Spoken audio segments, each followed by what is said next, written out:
યરનામ મંત્ર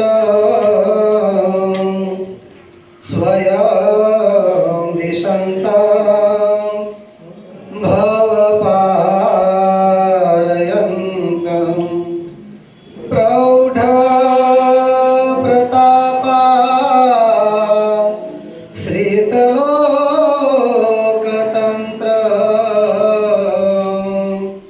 શ્રી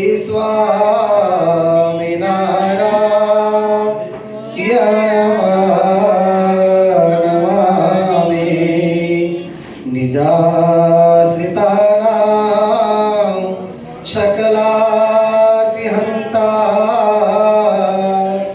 સધર્મ ભક્તિ રવણો વિધાતા દાતા સુખાનાં મનસે સિતાનાં તનોદ કૃષ્ણ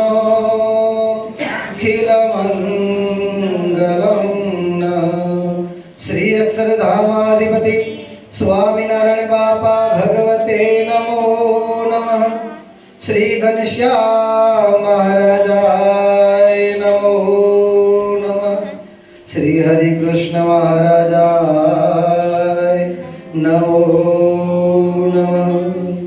શ્રી બાપા શ્રી સહજાનંદ સ્વામી મહારાજાય નમો નમઃ.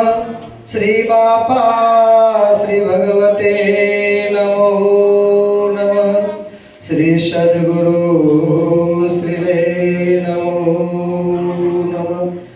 શ્રી સ્વામિનારાયણ ગાદીના આદ્યાચાર્ય પ્રવર ધર્મ ધુરંધર સનાતન ધર્મ સમ્રાટ પરમ કલ્યાણકારી જીવન પ્રાણ સ્વામી બાપા ભગવતે નમો નમઃ.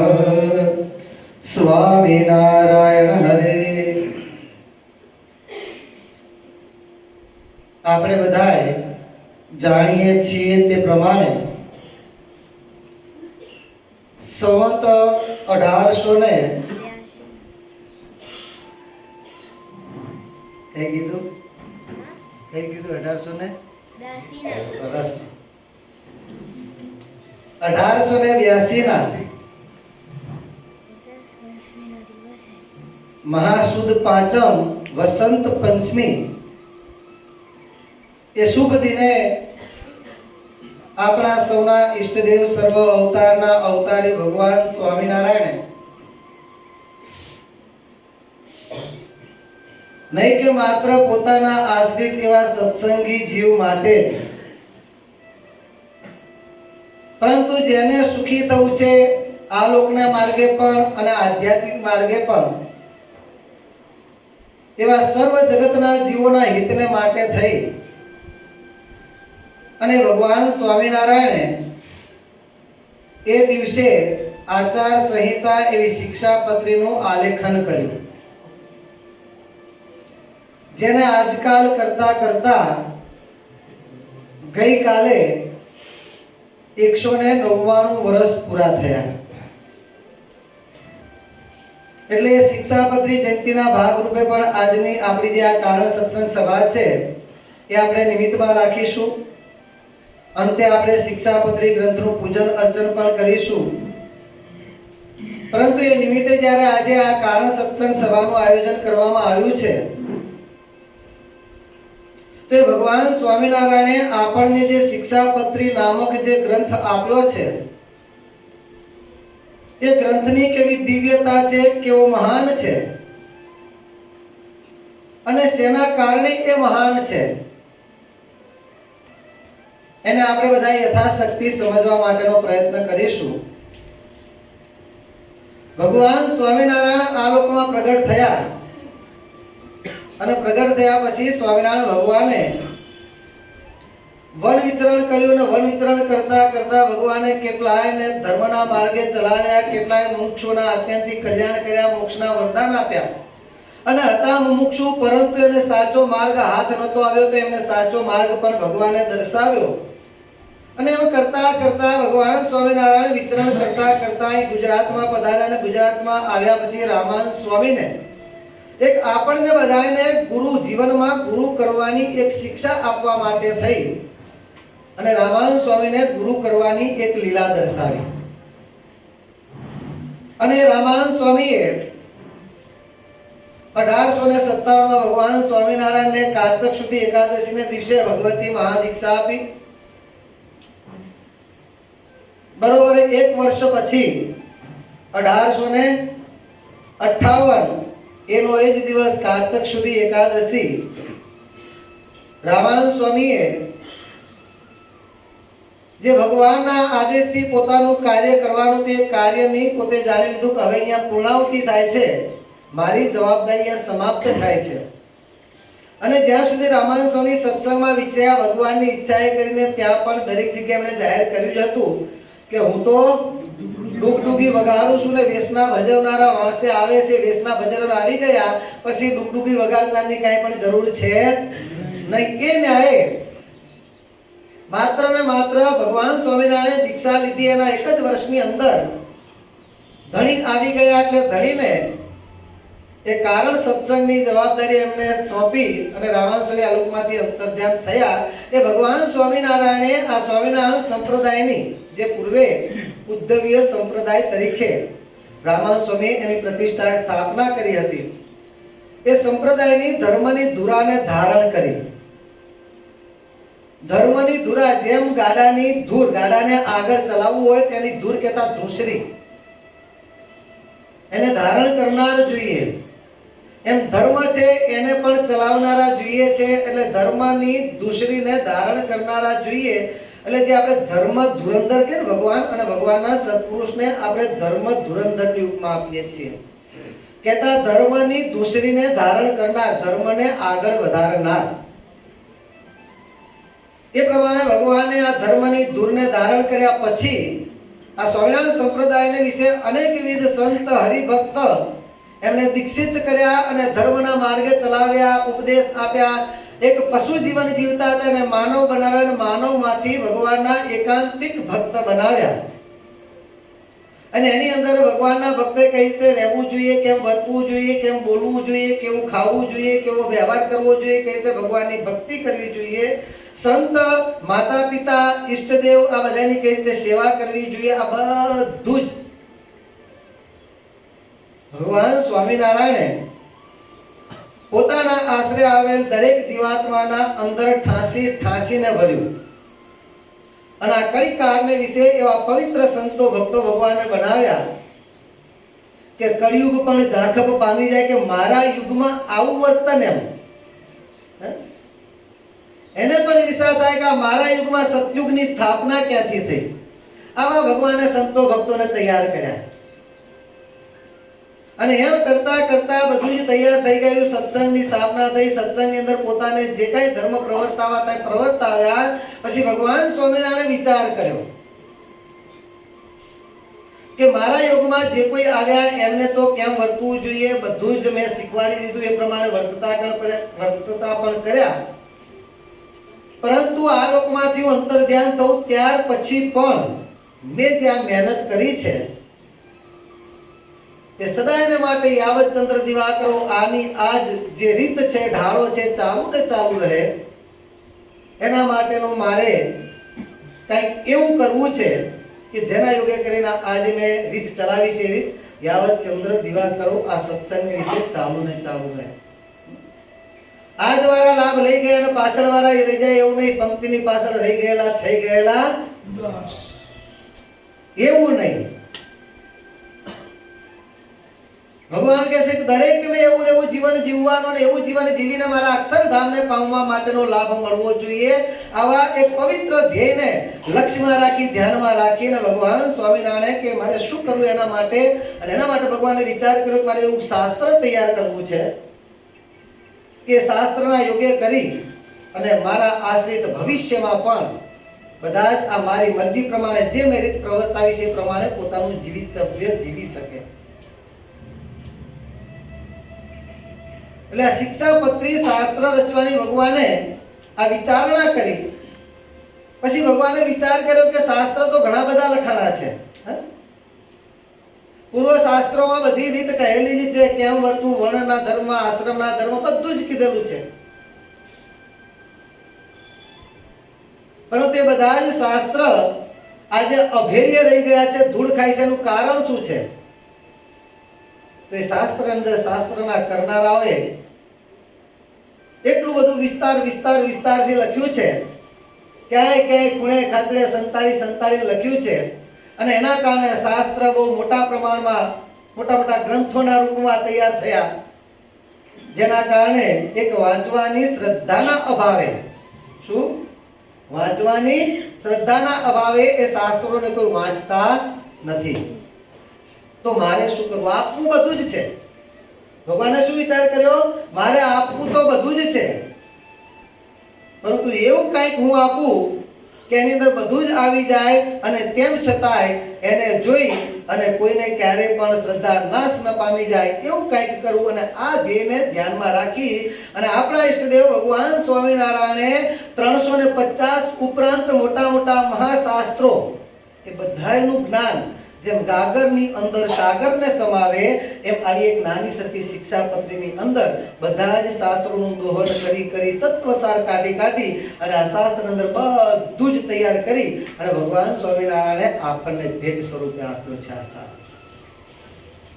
આ શાસ્ત્રની શું મહાનતા છે? તો આપણે આગળ વાત કરીએ પ્રમાણે કે આ એક શાસ્ત્ર ભગવાન સ્વામિનારાયણે આજ્ઞા કરી કે અમારી જે શિક્ષાપત્રી છે, મદ રૂપમિતિ મદ વાણી, આ મારી વાણી તે મારું સ્વરૂપ છે. તો ભગવાન કહે છે કે નિત્ય તમારે આ શિક્ષાપત્રીનો પાઠ કરવો. ક્યારે કરવાનો? તો જ્યારે તમે પૂજા કરવા બેસો ત્યારે દરરોજ આ શિક્ષાપત્રી વાંચવી. અને કેટલા શ્લોક વાંચવાની આજ્ઞા કરી? 5 શ્લોક. નિત્ય ઓછામાં ઓછા 5 શ્લોક અમારા આશ્રિતોએ દરેકે આ શિક્ષાપત્રીના વાંચવા. હવે 5 શ્લોક વાંચવા એટલે કેટલો સમય લાગે? વધારીને કિંમત મૂકીએ ને કોઈ પણ વસ્તુની, તો આપણે કહીએ ભાઈ 4 મિનિટ, ચલો. કદાચ હરકું વાંચતા ન ફાવતું હોય, આ તો વધારે પડતું કહું છું, પણ કદાચ એટલું કહી દઈએ આપણે. હવે એમાં તો બરોબર પૂજા કરવા બેઠા હોય ને એ વખતે 2-4 મિનિટ કાઢી હોય, તેમાં કોઈને કાઠી પડે નહીં. હવે રોજ 5 શ્લોક વાંચવાના. કેટલા વાંચવાના? રોજ 5. બધા જ વાંચતા હશે. હવે રોજના કોઈ વધારે વાંચતા હશે, 6 પણ વાંચતા હશે, કોઈ 10 પણ, કોઈ 25 શ્લોક પણ વાંચતા હોય છે પૂજાની અંદર. પરંતુ આપણે જે ભગવાને ઓછામાં ઓછા 5 શ્લોક વાંચવાની આજ્ઞા કરી છે, એ જ આંકડો પકડીને આપણે ચાલીએ તો જે ભક્ત આ શિક્ષાપત્રીના રોજ 5 શ્લોક વાંચતો હોય એને આખી શિક્ષાપત્રીની પારાયણ થતા પૂરી થતા કેટલા દિવસ લાગે? કોઈ 42 કહે છે, કોઈ 43 કહે છે.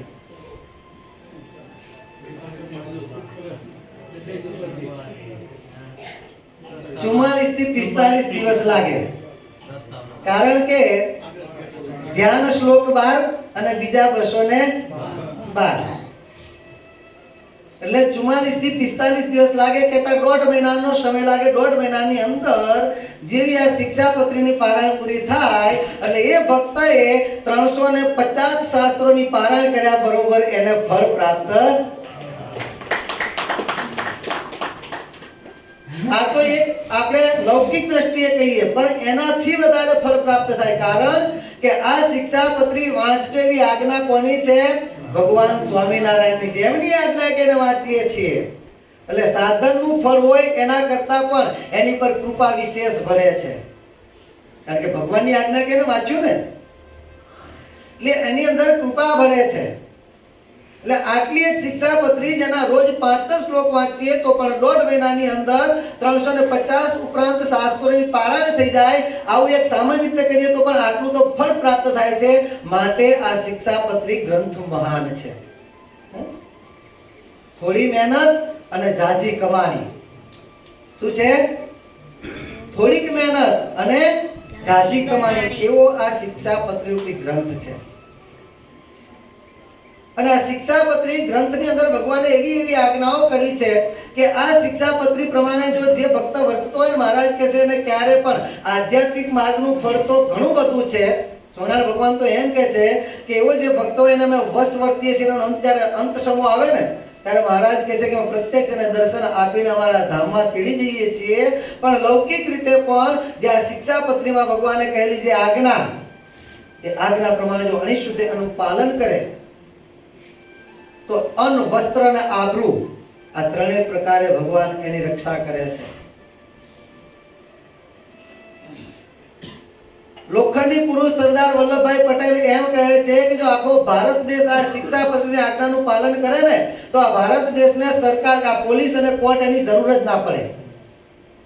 જો આખો ભારત દેશ આ શિક્ષાપત્રી પ્રમાણે વર્તવા માંડે તો પોલીસ અને કોર્ટની જરૂર ના પડે.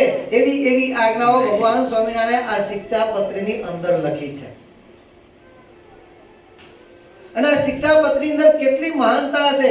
આ શિક્ષાપત્રીને ભગવાનની રીતે કેવી આજ્ઞા કરી હશે કે જે આજ્ઞાઓ વાંચી એમાં આકર્ષાયેલા અંગ્રેજો પણ આ શિક્ષાપત્રીને છેક લંડન સુધી લઈ ગયા. આજની તારીખમાં પણ લંડનની અંદર આ શિક્ષાપત્રીને મૂકવામાં આવેલી છે, એને સ્થાન આપેલું છે.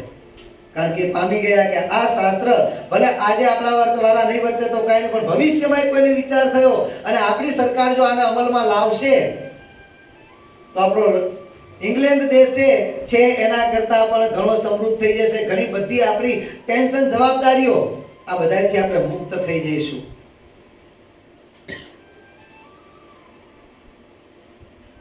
ક્રિશ્ચન ધર્મના વડા બિશપ હેબર એ પોતે ઇન્ડિયાની અંદર આવ્યા અને એમણે સ્વામિનારાયણ સંપ્રદાય વિશે જાણ્યું. સ્વામિનારાયણ સંપ્રદાયની અંદર ભગવાન સ્વામિનારાયણની પાછળ તો કેટલાય ભક્તો ગાંડા થઈને ફરે છે, એમના વચને કે પ્રમાણે દાન કરે છે, એમના જે આશ્રિત થાય એ બધા સુખી થઈ જાય છે કે છે. એટલે વિચાર કરો કે આટલા બધા માણસો એમની પાછળ ફરે છે, તેમને સુખી કરવા માટે સ્વામિનારાયણ કેટલો પગાર આપતા હશે. એમ એકવાર મારે સ્વામિનારાયણને મળવું છે કે, અને ભગવાન સ્વામિનારાયણને મળવા માટે આવ્યા. સ્વામિનારાયણ ભગવાનને પૂછે છે, સ્વામિનારાયણ તમે આ બધા કાઠીઓને બધાને પગાર કેટલો આપો છો? અને ત્યારે સ્વામિનારાયણ ભગવાન કહે છે કે મને શા માટે પૂછો છો, એમને જ પૂછી લો કે છે. અને જે હરિભક્તોને પૂછ્યું તો કોઈ કહે છે કે મને 500 રૂપિયા, કોઈ કહે છે કે મને 1000 રૂપિયા, કોઈ કહે છે કે મને 1,500, 2,000. આટલો બધો પગાર લાવો છો ક્યાંથી? સ્વામિનારાયણ ભગવાનને કહે છે. અને ત્યારે ભક્તો કહે છે કે સ્વામિનારાયણ ભગવાન એમ મૂર્તિમાન પ્રત્યક્ષ કોઈને પગાર આપવા આવતા નથી, પણ જ્યારથી આ સ્વામિનારાયણ સંપ્રદાયનો સ્વીકાર કર્યો છે, આ ભગવાન સ્વામિનારાયણની આજ્ઞા એ અમારો ધર્મ છે, એ વાતને અમે સ્વીકારી છે ને એ પ્રમાણે જ્યારથી અમે વર્તવાનું શરૂ કર્યું છે ત્યારથી અમારા જીવનમાં બિનજરૂરી ખર્ચાઓ, જે બાપાશ્રી જીવન પ્રાણ અબજી બાપાશ્રી એમ કહે છે કે કુસંગીના ફેલ ફતુરમાં સત્સંગીના રોટલા. એ ન્યાય પેલા કાઠીઓ કહે છે, કોઈ કહે છે કે મારે મહિના સ્વામિનારાયણ ભગવાનની પ્રાપ્તિ જે સંપ્રદાયનો મેં સ્વીકાર કર્યો એ પૂર્વે મારે 500 રૂપિયાનું વ્યસન હતું, કોઈ કહે છે કે આજે મારે જુગારમાં 1000 રૂપિયા ચાલ્યા જતા, આમ તેમ જે કંઈ હતું પોતપોતાના બિનજરૂરી ખર્ચા. ત્યાં ભગવાન સ્વામિનારાયણનો જ્યારથી ભેટો થયો છે ત્યારથી અમારે એ બધી જ ખોટી જે ખર્ચા થતા તે બધી અમારે બચત થવા માંડી છે, અને એના કારણે આજે અમે સુખી છીએ. આ તો એક ખાલી લૌકિક રીતે થયેલી પ્રગતિ બતાવી હો.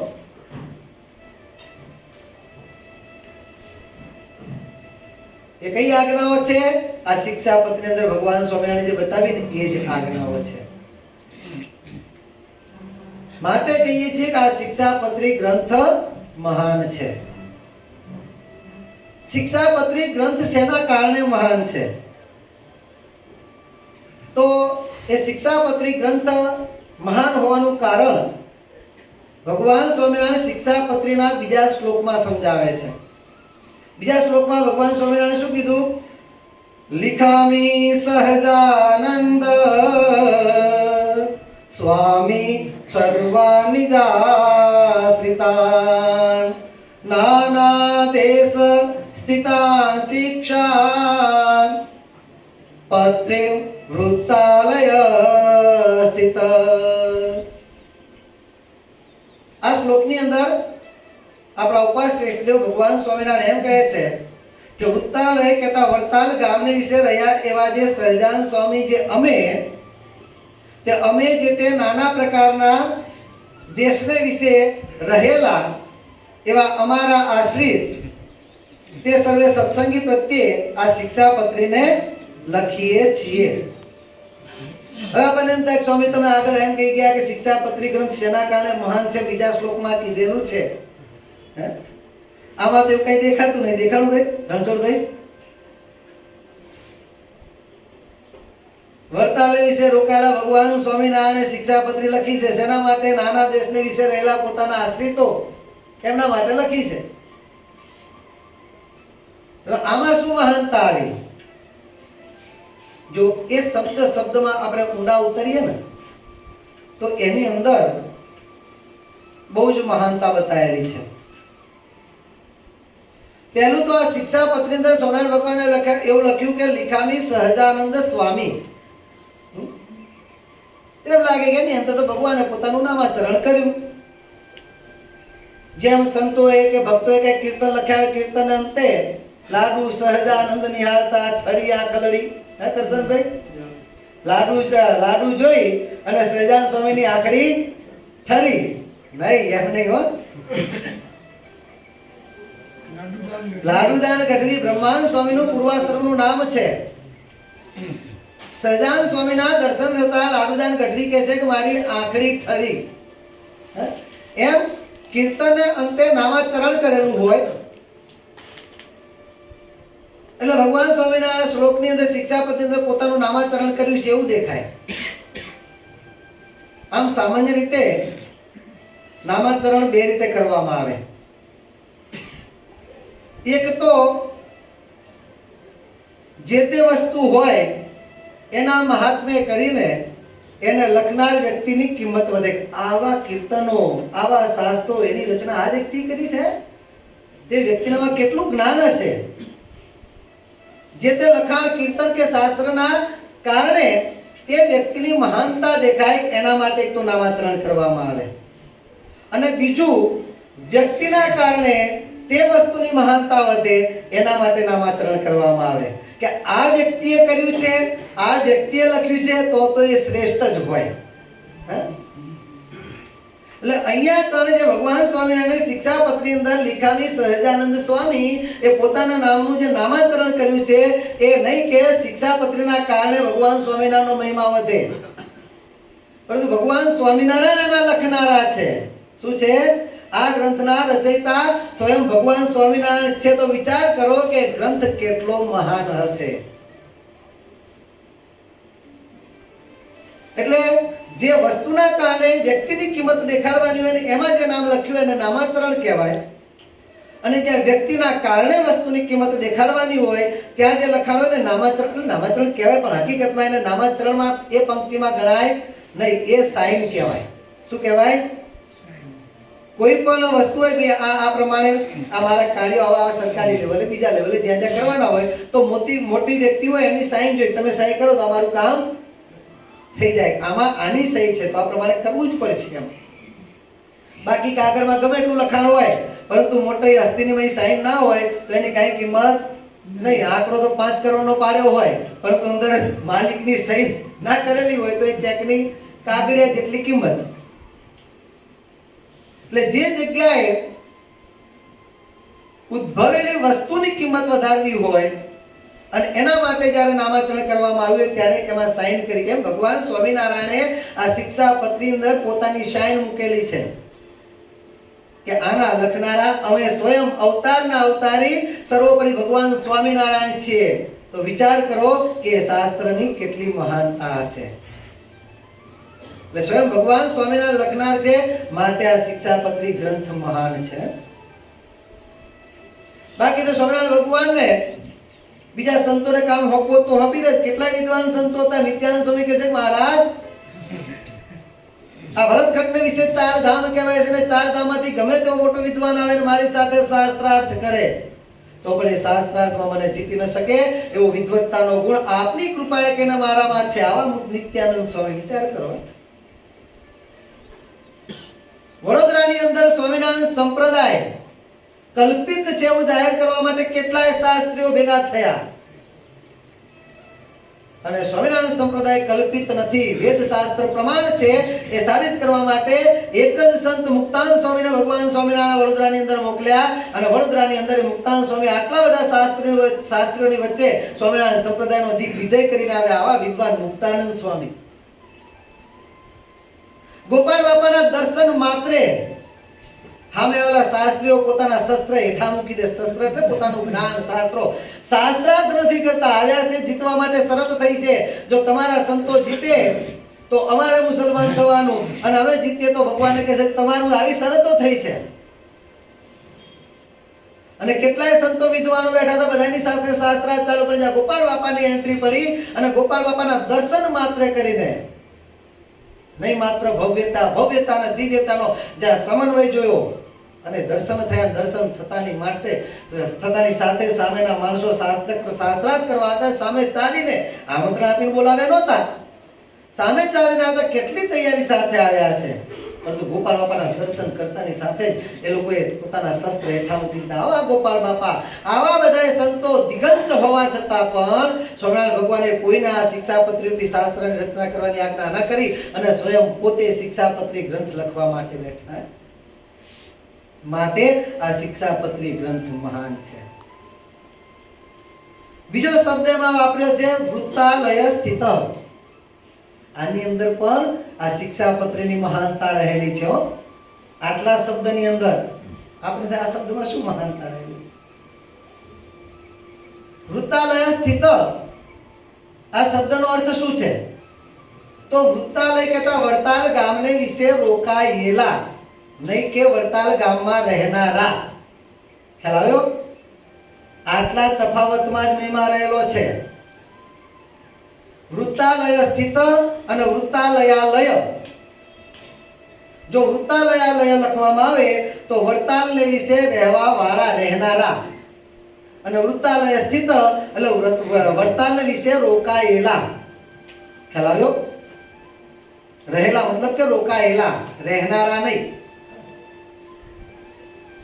જો વૃત્તાલયાલય લઈએ તો વડતાલમાં રહેનાર અને વડતાલમાં જ રહેતા હતા, ત્યાં જ એમનું નિવાસ સ્થાન હતું ને કાયમ રહેઠાણ હતું ને ત્યાં હતા ને લખ્યું. એમાં સ્પેશિયલ આ ગ્રંથની મહાનતા આવતી નથી.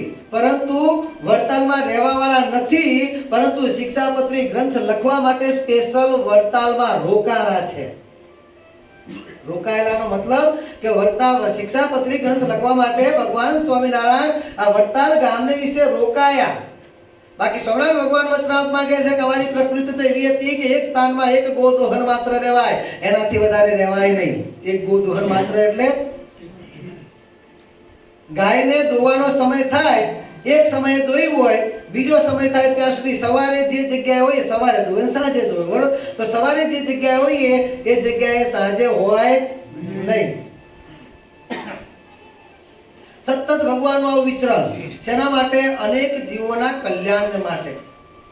સ્વામિનારાયણ ભગવાન વરસાદની અંદર ધોધમાર વરસાદ પડી રહ્યો છે કે ભગવાન સ્વામિનારાયણ બજારની વચ્ચે ચાલ્યા જાય છે. દુકાનની અંદર બેઠા બેઠા બે વાણિયાઓ હિસાબ કરતા હતા, કારણ કે વરસાદ એટલે ગ્રાહક તો હોય નહીં. અને વરસાદની જે ઝપાટો બધું હતું, એની જે સ્ફૂર્તિ હતી, બધું જોઈને લાગ્યું કે આજે વરસાદ બંધ એવું લાગતું નથી, અત્યારે વસ્તી જ કરવાની છે, ચલો હિસાબ કરી લઈએ. એટલે પેલા બંને વાણિયાઓ દુકાનમાં બેઠા બેઠા હિસાબ કરતા હતા. અને તે ભગવાન સ્વામિનારાયણ ચાલુ વરસાદે પલળતા ધોધમાર વરસાદમાં ચાલ્યા જાય છે તે પાછા સ્પીડમાં. ત્યારે એક વાણિયો બીજા વાણિયાને કહે છે કે આ સ્વામિનારાયણને ક્યાં છોકરા જીવાડવા છે, તે આવા ચાલુ વરસાદે આ ખોટા દોડાદોડ કરે છે.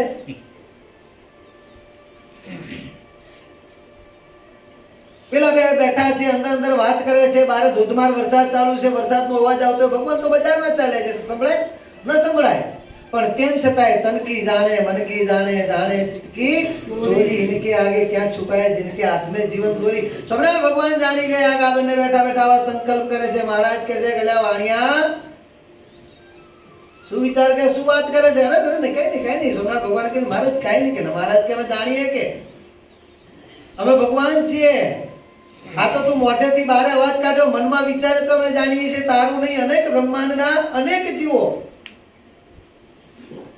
એક જ ક્ષણે, અત્યારે હાલ હું, તમે અને અનંત બ્રહ્માંડના બધા જીવો આ જ સમય એક જ સાથે શું સંકલ્પ કરી છે? બધાના સંકલ્પને પૃથક પૃથક જાણવા વાળા ભગવાન સ્વામિનારાયણ કે અમે છીએ. તું તો મોઢેથી બોલી ગયો છે અને તું એમ કહે છે કે ના ના અમે બધું જાણીએ છીએ, પણ તારા મોઢે કહેવા માંગીએ છીએ, બોલ શું કહે છે? અને ત્યારે વાણી એમ કહે છે કે મહારાજ હું એમ કહેતો હતો કે તમારે ક્યાં છોકરા જે, તમે તો સંત છો, તમે તો ત્યાગી છો, સંત છો, તમારે કોઈ છોકરા જીવાડો નથી, કઈ કરવા નથી, અને તમે આ ચાલુ વરસાદે દોડાદોડ કેમ કરો છો? અને ત્યારે ભગવાન સ્વામિનારાયણ કહે છે કે તારા પ્રશ્નનો જવાબ તો પછી આપું, પેલા મારા પ્રશ્નનો જવાબ, તારે કેટલા છોકરા છે? બોલવા વાળા વાણિયાને પૂછે છે કે તારે કેટલા છોકરા છે? ત્યારે પેલો વાણિયો કહે છે કે મહારાજ મારે 4 દીકરા છે. મહારાજ કે તારે ખાલી 4 દીકરાનું પૂરું કરવું છે, એમાંય તું ચાલુ વરસાદે દુકાન ખોલીને બેઠો છે, નથી કરા ગાવાના તો પણ બેઠો છે. વિચાર કર, મારે અનેકનું પૂરું કરવાનું છે, મારે કેટલું દોડવું પડે? પૂરું કરવાનું એટલે અનેકના કલ્યાણ કરવાના છે, આ લોકનું કરવાનું છે અને પરલોકનું પણ મહારાજ કહે છે મારે કરવાનું છે. મહારાજ ભગવાન કહે છે અમે કદાચ ભૂખ્યા ઉઠાડીએ છીએ પણ જગતના કોઈ પણ જીવને ભૂખ્યા સુવડાવતા આ જવાબદારી અમે લઈને બેઠા છીએ. એ ન્યાયે ભગવાન સ્વામિનારાયણ સત્સંગમાં સતત વિચરણ કરતા હતા. જ્યારે નીલકંઠ વર્ણિ વિશે વિચરતા હતા ત્યારે પણ, સત્સંગમાં આવ્યા પછી પણ કેટલાએ પોતાના રાજપાટ, મઠ અથવા તો આખી આખી સંસ્થાઓ સોંપવા માટેના આગ્રહ કર્યા. તમે આના ધણી બની જાઓ, તમે આ બધું સ્વીકારો અને તમે ચલવો, અમે આપના બચ્ચાને બધું સમર્પણ કરીએ છીએ. કારણ કે દિવ્યતા અને ભવ્યતાના દર્શન થયા એટલે બધા બધું સર્વસ્વ આપવા માટે તૈયાર હતા. પણ ભગવાન શું કહે છે? અમે કઈ મહંતાઈ કરવા કે રાજ કરવા માટે આ લોકોમાં પ્રગટ થયા નથી કહે છે. શેના માટે પ્રગટ થયા છીએ? અનેક જીવોના કલ્યાણ કરવા માટે. એક જગ્યાએ બંધારીએ તો જીવોના કલ્યાણ કેમ થાય? કુશળ કોરબાઈએ પોતાનું રાજ આપવા માટે નહીં, સત્સંગમાં આવ્યા પછી પણ આખું રાજ ભગવાનના ચરણે અર્પણ કરવા માટેની વાત કરી, પ્રાર્થના કરી, ત્યાં પણ ભગવાને સ્વીકાર્યું નહીં. કારણ અનેક જીવોના કલ્યાણ કરવા છે. આ ન્યાયે ભગવાન સ્વામિનારાયણ અનેક જીવોના કલ્યાણ કરવા માટે સતત વિચરણ કરતા હોવા છતાંય સત્સંગની અંદર, અને ભગવાન તો કહે છે કે અમારી પ્રકૃતિ હતી, આગળ વાત કરી પ્રમાણે, એક ગો દોહન માત્ર એક સ્થાનમાં રહેવા, એનાથી વધારે રહેવા નહીં, આવી અમારી પ્રકૃતિ છે. અને એવી પ્રકૃતિ હોવા છતાં પણ માણસ હંમેશા પોતાની પ્રકૃતિ પ્રમાણે આચરણ કરે છે. મહારાજ વચનામાં કીધું કે ગીતામાં એમ કહ્યું છે કે જ્ઞાની હોય તે પણ પોતાની પ્રકૃતિ સરખું આચરણ કરે છે, અને શાસ્ત્રે કહ્યું છે નિગ્રહ તેનું કાંઈ પણ જોર ચાલતું નથી. એટલે પ્રકૃતિ પ્રમાણે દરેક માણસ આચરણ કરતા હોય છે. ભગવાન કહે છે કે મારી પ્રકૃતિ જ છે એક ગો દોહન માત્ર એક સ્થાનમાં લેવાય. કેમ? તો અનેક જીવોના કલ્યાણ કરવા માટે. અને આવી પ્રકૃતિએ ત્યાં ભગવાનનો સંકલ્પ હતો, તેમ છતાંય ભગવાન સ્વામિનારાયણ આ શિક્ષાપત્રી ગ્રંથ લખવા માટે એક સ્થાનમાં વડતાલમાં રોકાણા. 3-3, 4-4 મહિના સુધી ત્યાં સતત આખા સત્સંગની અંદર વિચરણ કરવાનું આખું બધું કાર્ય, પોતાનો કાર્યક્રમ બધો જ ઠપ કરી અને એક જ આ શાસ્ત્ર માટે ત્યાં ને ત્યાં રોકાણા. કારણ કે ભગવાન સ્વામિનારાયણ વિચાર કર્યો કે કદાચ 3 મહિના સુધી વિચરણ કરીશ તો એ 3 મહિનામાં જેટલા મારા યુગમાં આવે એટલાનું કલ્યાણ થશે. પણ એ 3 મહિના એક જગ્યાએ રહી જો આ શાસ્ત્રનું રચના કરીશ ને તો ભવિષ્યમાં આ શાસ્ત્રના યોગે કરીને અનેક જીવોના કલ્યાણ થવાના છે. માટે મહારાજ કહે છે આ શિક્ષાપત્રી ગ્રંથ મહાન છે. ભગવાનનો આની પાછળ કેટલો ઉમદા ધ્યેય છે. આ બધું ઉદ્દેશ્યનું કારણ કે આ શિક્ષાપત્રની અંદર ભગવાને એવું બધું આપ્યું છે કે આ શિક્ષાપત્રી પ્રમાણે જે કોઈ ચાલે મહારાજ કે ક્યારે પણ તકલીફ પડે નહીં. લખનાર આગળ વાત કરી પ્રમાણે સહજાનંદ સ્વામી શિક્ષાપત્રી લખનારના કારણે મહાનતા અને લખાણના કારણે વ્યક્તિની મહાનતા. અહીંયા કોણ? વ્યક્તિના કારણે લખાણની મહાનતા છે. કારણ કે સહજાનંદ સ્વામી આ શબ્દ એમનું જે નામ છે એ નામનો પણ શું અર્થ છે? સહજ, કહેતા સહજ સ્વાભાવિક આનંદ, જેનામાં સહજ સ્વાભાવિક આનંદ રહેલો છે. આનંદ રૂપી ગુણ ભગવાન સ્વામિનારાયણની મૂર્તિમાં સહજ સ્વાભાવિક રહેલો છે. નતુ અન્યવત સાધનજન્ય આનંદ યસ્ય ઇતિ સહજાનંદ. શું? બીજાની જેમ કંઈક સાધન તપ કરીને, દાન કરીને અથવા તો કોઈની કૃપાએ કરીને આ રીતે પ્રાપ્ત કર્યો હોય આનંદ રૂપી ગુણ, બીજાની કૃપાએ કે સાધને કરીને પ્રાપ્ત કર્યો હોય એ પ્રમાણે નહીં. નતુ અન્યવત. બરોબર છે? સહજ સ્વાભાવિક ભગવાન સ્વામિનારાયણ વિશે આનંદ રહેલો છે, એવા જે સહજાનંદ. અને એટલું જ નહીં, સહજાનંદ સ્વામી. સ્વામી મતલબ નિયંતાવાચક. સ્વામીનો મતલબ શું થાય છે? નિયંતાવાચક. જે સર્વના નિયામક હોય, સર્વના નિયંતા હોય, સર્વોપરી હોય એને જ સ્વામી કહેવાય. બીજાને સ્વામી કહેવાય. એની આગળ બધા જ દાસ. હું તમે અક્ષર પર્યંત બધા જ નિયંતા ભગવાન સ્વામિનારાયણ દાસ છીએ. આપણને એમ થાય સ્વામી સંતોને તો આપણે સ્વામી કહીને બોલાવીએ છીએ. એક ભગવાન સ્વામિનારાયણ સ્વામી કહેવાય તો પછી સંતોને શા માટે સ્વામી કહીને બોલાવીએ છીએ?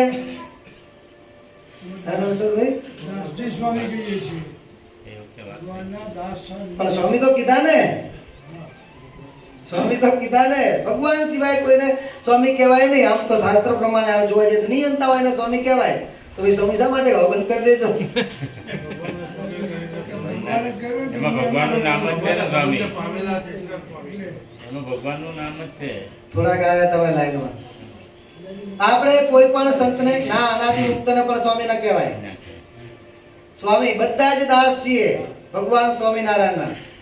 સ્વામી તો એક ભગવાન સ્વામિનારાયણ જે નિયંતા હોય સર્વના, એ જ સ્વામી કહેવાય. એટલે આપણે કોઈ પણ સંતોને સ્વામી કહેતા જ નથી. કદાચ ખબર ના હોય એટલે લોલે લોલ હાલી જતું હશે. લોલે લોલ એટલે ખબર તમને? હે બોલો વંદુ બોલે ને વંદુ. આવડતું ના એટલે પાછળ છોકરા પાછળ પાછળ શું કરે?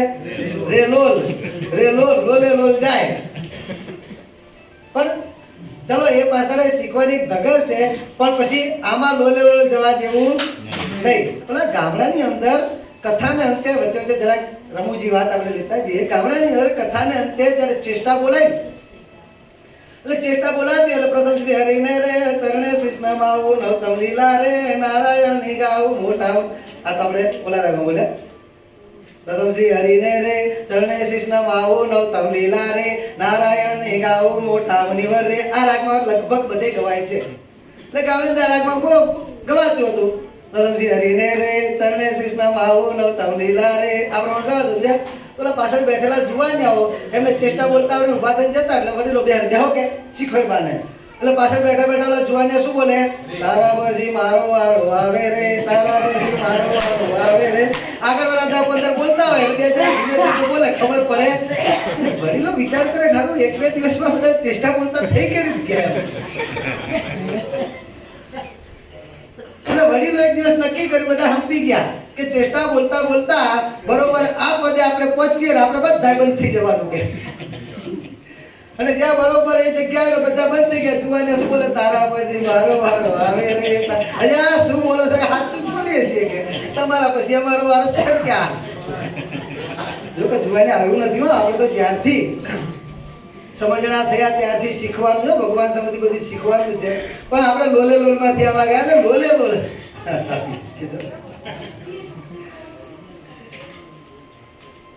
આપણે લોલે લોલ જતું હોય એટલે ખબર હોય નહીં. આપણે કોઈ પણ સંતોને સ્વામી કહેતા નથી. પણ તમે કીધું એ પ્રમાણે સંત છે એનું કોઈ નામ જ નથી. સંત છે એનું કોઈ નામ જ નથી. સંત નનામા છે. શું છે? સંત નનામા છે. જો સંતનું કુળ નથી, સંતનું ગોત્ર નથી, સગા સંબંધી નથી. બાપાશ્રી તો પોતાની વાતોમાં સંતને મરેલા કીધા છે. કારણ કે સંતને વિદેહી કરી નાખ્યા. કારણ કે સંત જાણજો મારી મૂર્તિ રે. હા પછી એને સમજણ હાથમાં ન હોય એના કારણે પછી દેહભાવ વર્તો હોય તો સાધન દશામાં છે. સમજણ હાથમાં હોય તો દોષ નથી. સાધન દશામાં છે અને થોડો ઘણો દેહભાવ વર્તો હોય પણ સમજણ હાથમાં છે તો એ પણ સ્વાભાવિક દોષની વાત છે. પાછા હા સ્વામી કહેતા હતા પછી વર્તમાનના દોષમાં એમાં વર્તમાને લોકો એની વાત નથી. અહીંયા સ્વાભાવિક દોષની વાત છે. સાધન દશામાં છે અને કદાચ સ્વાભાવિક પ્રકૃતિ હોય પરંતુ સમજણ હાથમાં હોય એને દોષ નથી. પણ સમજણ હાથમાં ના હોય તો પછી બિના વિવેકે ભેખ સબ દુખિયા એના જેવું છે. એટલે બાપાશ્રી કહે છે સંત તો મરેલા છે. એટલે સંતનું ગોત્ર, કુળ, શાખા, પ્રવર, સગા, સંબંધી દેહ કાંઈ નથી. બાકી જો બધું રાખવાનું જ હતું તો પછી સંતનું નામે રાખવાનું જ હતું તો આગળનું તો શું ખોટું હતું? જો નામ રાખવાનું જ હતું તો આગળનું તો શું ખોટું હતું? પણ સંતનું કાંઈ રહ્યું નથી પછી નામ ક્યાંથી રહે? એટલે સંતની તો એક જ પદવી છે. કઈ? દાસ. સંતની પદવી માત્ર ને માત્ર દાસ છે, બીજી કોઈ સંતની પદવી છે નહીં. હવે સંત બધા દાસ છે, તો હવે દાસ છે તો આલોકમાં રહે છે સાધના દશામાં, ત્યાં સુધી ઓળખ બોલાવવા માટે કંઈક તો જોઈએ ને. બાકી એ દાસજી દાસજી દાસજી કેટલા દાસજી કહીએ તો કેવું લાગે? હે? સંત માટે કોઈ ઓલું નથી, પણ ગ્રહસ્થ સંતને કે તે લૌકિક દ્રષ્ટિએ વિવેક જેવું પણ લાગે. ખાલી દાસ દાસ દાસ બધાને કહેતો. અને કદાચ એ મૂકી દઈએ તો પણ કયા દાસ સામે જવાબ આપે? એક વ્યવહાર, સત્સંગનો પણ વ્યવહાર ને સત્સંગની રીતે બધી રીતે જે વ્યવહાર ચલાવવાનો હોય, એક વ્યવહારની રીતે પછી ભગવાન સ્વામિનારાયણ સંતને નનામા કર્યા પછી સંત જાણજો મારી મૂર્તિ રે એ ન્યાયે સ્વામિનારાયણ ભગવાને પોતાની મૂર્તિની ઓળખ માટે પોતાના નામ રાખ્યા. ઓળખ માટે. એ નામના નામી સંત નથી. જે સ્વામી બાબાએ કીધું ને, નામીએ સહિત નામ જ જપતા. નામીએ સહિત એટલે જે તે નામ હોય એના માલિક, એ ગુણ જેનામાં છે એના માલિક કહેવાય. એટલે જે ભગવાને નામ આપ્યા છે એ નામના નામી સંત નથી, એ નામના નામી સ્વયં ભગવાન સ્વામિનારાયણ છે. પણ સંત જાણજો મારી મૂર્તિ રે એ ન્યાયે ભગવાન સ્વામિનારાયણે પોતાના લાક્ષણિક નામ આપ્યા. ખ્યાલ આવ્યો? ભક્તિ પ્રિય દાસજી સ્વામી. બરોબર? તો ભક્તિ જેને પ્રિય છે એવા જે ભગવાન સ્વામિનારાયણ, તસ્ય દાસ ઇતિ ભક્તિ પ્રિય દાસ. ત્યાગ વલ્લભદાસજી સ્વામી. બરોબર છે? એટલે ત્યાગ જેને પ્રિય છે એવા જે ભગવાન સ્વામિનારાયણ, તેમના તસ્ય દાસ ઇતિ એટલે વલ્લભ એટલે ભગવાન એના. જેને ત્યાગ પ્રિય હોય એ ભગવાનને પ્રિય છે. જે એના ઘણા બધા અર્થ નીકળી શકે છે. કોઈ પણ નામ આપણે લઈએ, ધર્મ વત્સલદાસજી સ્વામી, ધર્મના વત્સલ એવા જે ભગવાન સ્વામિનારાયણ તસ્ય દાસ ઇતિ ધર્મ વત્સલદાસજી સ્વામી. એટલે જે સ્વામી શબ્દ લગાડીએ છીએ એ તો આગળ જે ભગવાને પોતાનું નામ આપ્યું છે એ નામની પાછળ લગાડીએ છીએ. એટલે કે એ નામના નામી જે છે એને આપણે સ્વામી કહીએ છીએ. કોઈ સંતને આપણે સ્વામી કહેતા નથી. એટલે ભૂલથી પણ, કદાચ ભૂલેલું અત્યાર સુધી કહ્યું હોય તો પણ, ભૂલથી પણ કોઈ સંત ક્યારે પણ સ્વામી છે નહીં. સ્વામી તો મારા તમારા બધાના એક ભગવાન સ્વામિનારાયણ છે. એટલે જે સહજ સ્વાભાવિક જેનામાં આનંદ રહેલો છે એવા આનંદ ઘન મૂર્તિ ભગવાન સ્વામિનારાયણ, જે સહજાનંદ સ્વામી, એમણે આ શિક્ષાપત્રી લખી છે. માટે આ શિક્ષાપત્રી ગ્રંથ બાપા કહે છે કે મહાન છે. આટલા બધા શાસ્ત્રોના સાર કાઢી કાઢી દોહન કરી કરીને, જેમ દૂધમાંથી દહીં, દહીંમાંથી માખણ ને માખણને તાવી તાવીને ઘી કર્યું હોય, એમાં દૂધ હોય એટલું માખણ ના હોય, અને માખણ હોય એટલું ઘી ના હોય. એ ન્યાય આ શિક્ષાપત્રી અંદર તત્વ બધું, એમાં સત્વ, ઘીની અંદર સત્વ બધું આવી જાય. ભલે ઘણું બધું દૂધ હોય ને એમાંથી આ બધી પ્રોસેસ કરતા કરતા ઘી સુધી જઈએ એટલે ઘી તો થોડુંક જ બને, પણ એ થોડાકની અંદર બધું જ તત્વ સમાયેલું હોય. એ રીતે બધા જ શાસ્ત્રનો સાર આ ભગવાન સ્વામિનારાયણે આ શિક્ષાપત્રીની અંદર સમાવી દીધો. અને એટલું જ નહીં, મદ રૂપમ ઇતિ મદ વાણી, એ પ્રમાણે ભગવાને કીધું મારી વાણી તે મારું સ્વરૂપ છે. આવો ગ્રંથ મહાન આ શિક્ષાપત્રી, એની ઉપર ભગવાન સ્વામીને એટલા આશીર્વાદ આપ્યા. ભગવાન કહે છે કે તમે કોઈ પણ જગ્યાએ જાઓ, ભવિષ્યમાં ગમે તે મારો આશ્રિત હોય, કોઈ પણ જગ્યાએ દરિયાને મધ દરિયો હોય કે ડુંગરની ટોચ ઉપર હોય કે મધ જંગલની વચ્ચોવચ્ચ હોય, કોઈ પણ જગ્યાએ હોય, કોઈ સંતનો યોગ નથી, કોઈ ભક્તનો યોગ નથી, કોઈ સત્પુરુષનો યોગ નથી, એવી જગ્યાએ હોય અને એ જગ્યાએ કાંઈ પણ કાર્યનો આદર કરવો છે, કરવું કે ન કરવું, કરવા જેવું છે કે નથી કરવા જેવું, આવો જ્યારે દ્વિધામાં પડી જાય ત્યારે પણ મહારાજ કહે છે આ શિક્ષાપત્રીને અંતરમાં ધારી અને શિક્ષાપત્રીને પૂછીને કરશો તો એ શિક્ષાપત્રી તમને માર્ગ બતાવશે. હવે આપણે સંકલ્પ થાય શિક્ષાપત્રીને પૂછીએ તો શિક્ષાપત્રી બોલે? હે ભાઈ સોનું, શિક્ષાપત્રી બોલે? રણછોડભાઈ આ પાડે છે, તું ના પાડે છે. તમારી જોડે શિક્ષાપત્રી કદી બોલી? હે? અંદર કરેલી આજ્ઞા એ બોલેલું જ છે. શ્રીજી મહારાજ પોતે જ બોલેલા છે ને. શિક્ષાપત્રી બોલે, શિક્ષાપત્રી બોલે. જીવન પ્રાણ સ્વામી બાપા પોતાના આશીર્વાદની અંદર એક સરસ મજાનું દ્રષ્ટાંત આપે છે. સ્વામી બાપા કહે છે કે ગામડાની અંદર એક ખેડૂતે પોતાના ખેતરમાં શેરડી વાવી અને ભગવાનની કૃપા કરીને સરસ મજાની શેરડી થઈ, સારી શેરડી થઈ. એટલે આમ સામાન્ય રીતે કેવું હોય કે પોતાની પાસે કંઈક સારી વસ્તુ આવે, કંઈક કોઈ પણ કાર્યમાં સફળ થાય, એમાં ઘણું બધું સારું પ્રાપ્ત થયું હોય, તો જે પોતાને પ્રાપ્ત થયું હોય વધારે હોય તો એમ વિચારતા જેના વિશે પ્રેમ હોય એને આપણે આને આપીએ એવો સંકલ્પ એને થાય. જેમ ભગવાનનો ભક્ત હોય તો ભગવાન ક્યાંક બજારમાં ગયા હોય, ક્યાંક સારો ફૂલનો હાર જોવે, સોનાનો હાર જોવે, જેવી જેની શક્તિ પ્રમાણે ભક્તિ થાય. એટલે પોતાની શક્તિ પ્રમાણે કંઈક સારું જોવે તેને સંકલ્પ શું થાય? જો ભગવાનમાં પ્રેમ હોય તો આ તો મારા ભગવાન સ્વામિનારાયણ ધારણ કરે એવું છે. પોતાને ભાવતી વસ્તુ હોય, ફળ ફળાદી કે ગમે તે હોય, સીઝનનું નવું આવ્યું હોય તો પહેલો સંકલ્પ શું થાય કે નવું છે સીઝનનું, પોતાને ભાવતું હોય તો પહેલું સરસ મજાનું. અને હમણાં બજારમાં સારી ક્વોલિટી આવી છે પાછી. એક તો ભાવતી વસ્તુ, સીઝન પહેલો ફળ અને પાછું ક્વોલિટી સારી હોય. તો જેને ભગવાન પ્રત્યે પ્રેમ હોય શું સંકલ્પ થાય? પહેલું ભગવાનને પહોંચાડવું, પછી પોતાના ઘરે લઈ જાય. અને જેને પોતાના બૈરા છોકરા મિત્ર ત્યાં તેને એનો સંકલ્પ થાય. હવે આ વ્યક્તિને પોતાના મિત્ર ઉપર બહુ પ્રેમ હતો.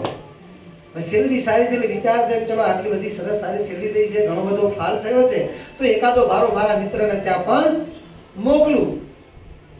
આવો એને સંકલ્પ થયો.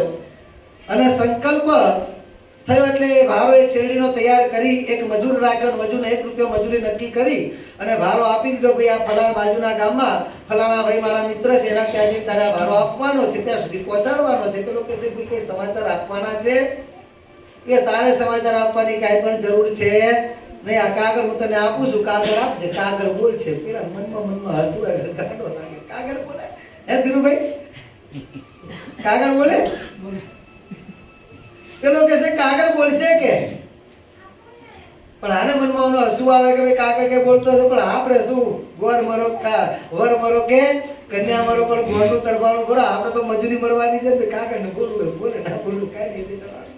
આપણે ભારો અહીંથી ઉપાડ્યો, ત્યાં જઈને ઉતારવાનો. આ પ્રમાણે નક્કી કરી પેલો ભારો ઉપાડીને જાય છે. ઉનાળાનો સમય છે, બપોરનો તાપ તપે છે અને તાપ તપે છે. પેલો થાક્યો, તરસ લાગી, એક ઝાડ નીચે પોતે વિસામો લેવા માટે બેસે છે. વિચાર કર્યો કે ક્યાંક પાણી મળી જાય, ક્યાંક પાણી મળી જાય. અને આવો વિચાર કરતા કરતા એની નજર પેલા શેરડીના ભારા પર પડી. મન બગડ્યું હતું, તરસ લાગી છે કે પાણી મળે એમ નથી, પણ આ શેરડી છે જો એકાદ બે હાટા ખાઈ લઈએ, ચૂસી લઈએ તો તરસનું જે દુઃખ છે એની નિવૃત્તિ થાય, તૃષાની નિવૃત્તિ થાય તો આગળ પંથ કપાય. એમ કરીને પેલા ભારામાંથી 2 સાંઠા કાઢીને ખાવાનો વિચાર કરીને યાદ પેલો કહેતો તો કાગળ બોલશે.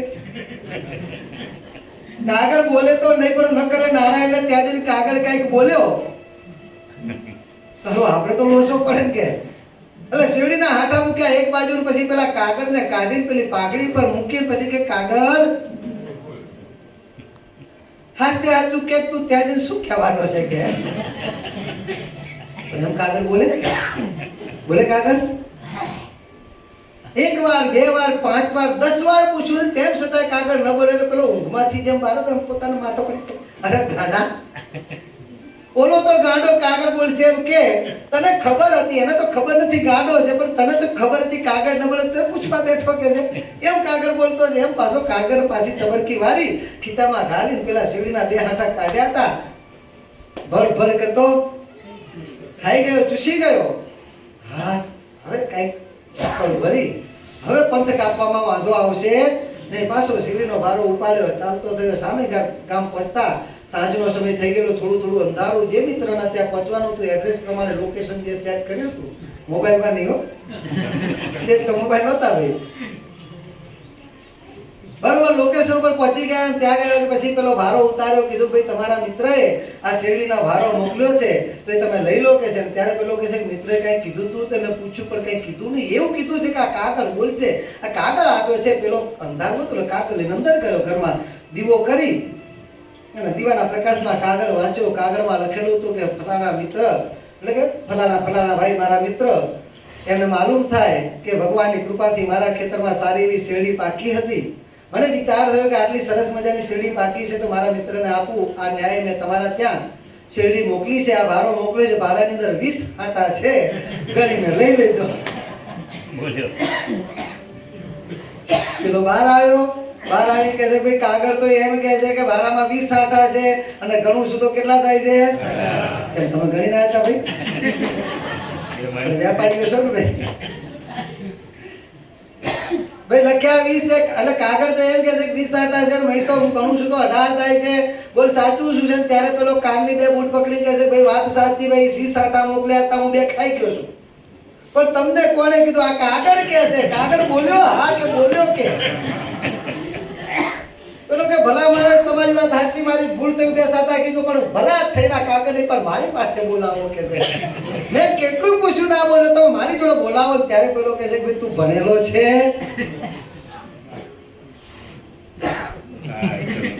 શું છું અંગૂઠા છાપ શું અત્યારે બધા ભણેલા અંગૂઠા છાપ થઈ ગયા હો અત્યારે પેલા ન ભણ્યા બધા અંગૂઠા છાપ કહેતા હવે વધારે ભણેલા જ અંગૂઠા છાપ થઈ ગયા પણ ખાલી શું પોતાની ઊંચી રાખવા માટે શબ્દ ફેરવી નાખે ઇંગ્લિશ થાય નાખે શું ફિંગરપ્રિન્ટ બાકી ગુજરાતી શું થાય એનું અંગૂઠા છાપ અંગૂઠો છાપવાનો ઓલો ફિંગરપ્રિન્ટ પાડવાની અંગૂઠા છાપવાનો વસ્તુ એક જ છે પણ ભાષા સુધારી નાખી એમની રીતે એવું માને છે બાકી તો અસલ ભાષા તો આપણી ગુજરાતી છે પણ એવું માને એને કઈ સંતોષ એટલે ઓલો કેવું અંગૂઠા છાપ શું કાંઈ ભણેલો નથી ત્યારે ભાઈ તું ભણ્યો નથી તો તારી જોડે કાગળ બોલે કાગળ કોની જોડે બોલે ભાઈ ભણેલા જોડે કાગળ બોલે એમ મહારાજ કહે છે કે આ શિક્ષાપત્રીને પૂછજો શિક્ષાપત્રી બોલશે ઉત્તર આપશે શિક્ષાપત્રી બોલે છે કોની જોડે બોલે છે જેને ભગવાનને રાજી કરવા છે જેને ધર્મના માર્ગે આગળ વધવું છે જેણે આ ભગવાને શિક્ષાપત્રીનો જે આજ્ઞાઓ કરી છે આજ્ઞાનું અણિશુદ્ધ પાલન કરી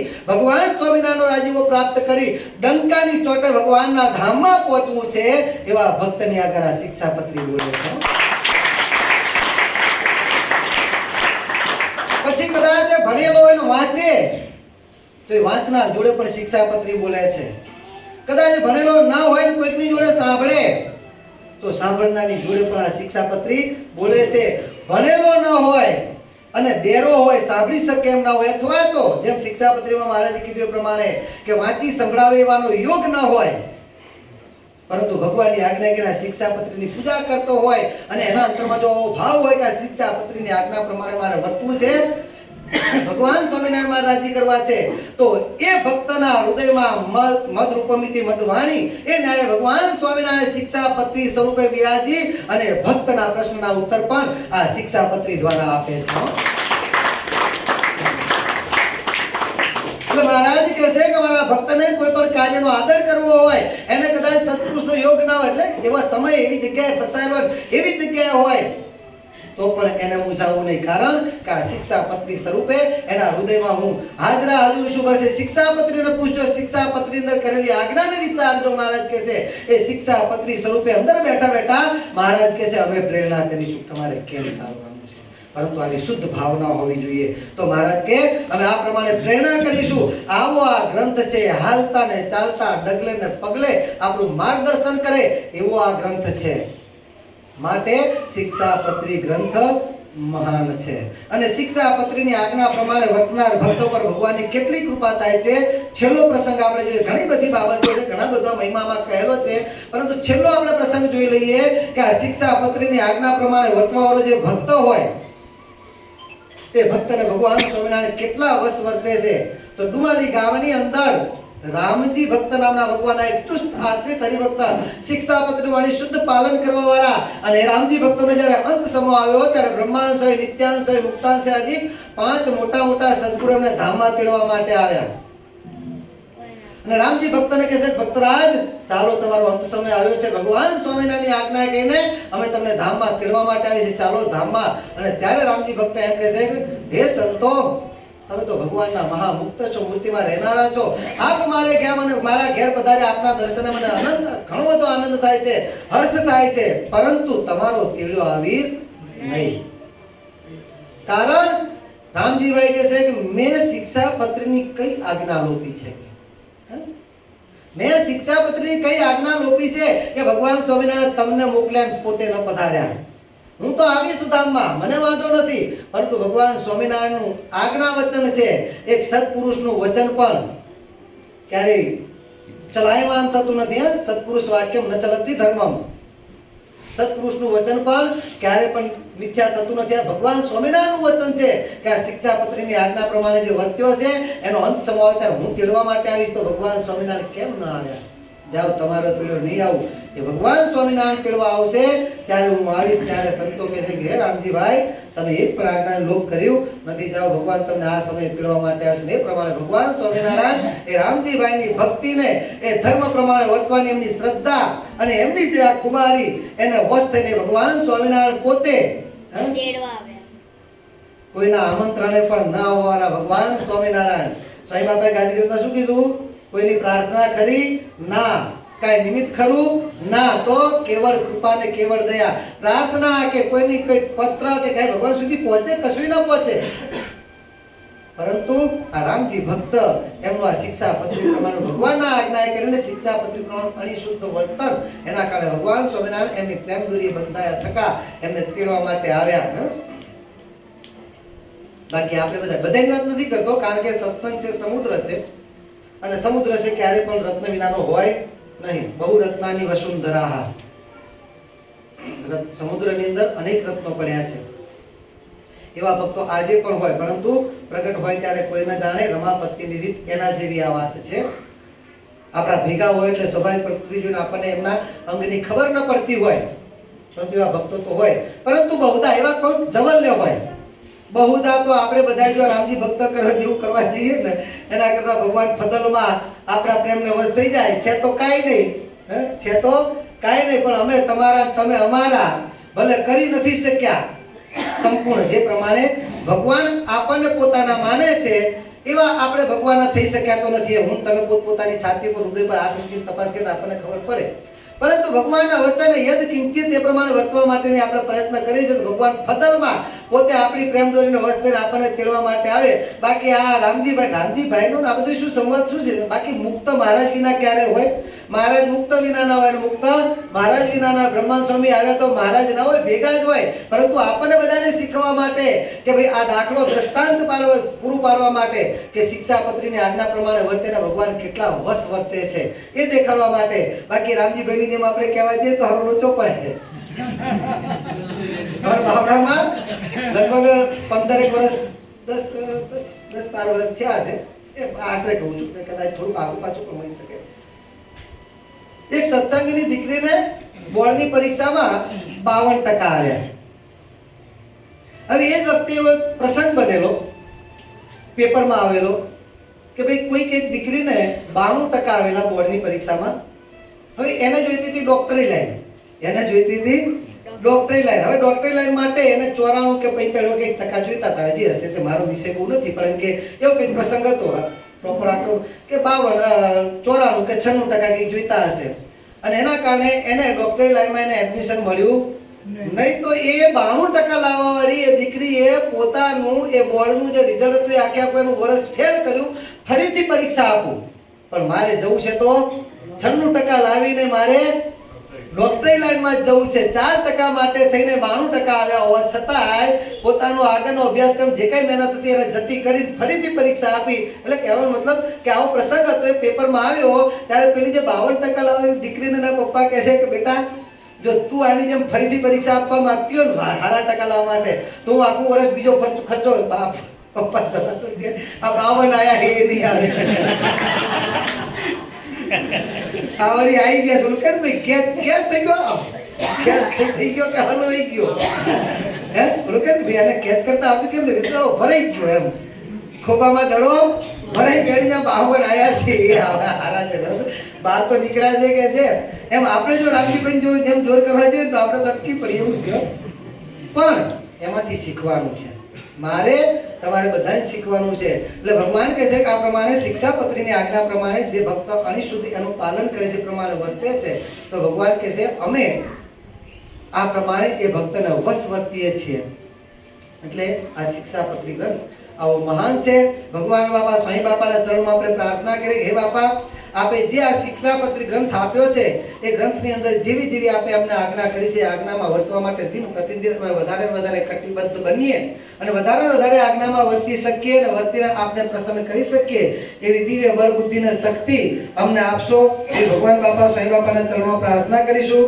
આજની સભાના યજમાન છે છોટાલાલ કુબેરદાસ પરિવાર ધોળકાવાળા, હસ્તે મરમિતા રણછોડભાઈ ઠક્કર, જેમનું નિમિત્ત છે દાદી કંચનબેનની તારીખ 5/2/2025 ના રોજ વાર્ષિક પુણ્યતિથિ છે, તો ભગવાન બાપા સ્વામી બાપા અને પ્રેમમૂર્તિ બાપા વર્તમાન આચાર્ય સ્વામી શ્રી મહારાજ એમના ચરણો પ્રાર્થના કરાવે છે કે વધારે ને વધારે એમને પોતાની મૂર્તિનું સુખ આપશે. બીજા યજમાન છે નિર્મલાબેન ચંદ્રકાંતભાઈ ઠક્કર, હસ્તે દિવ્યેશભાઈ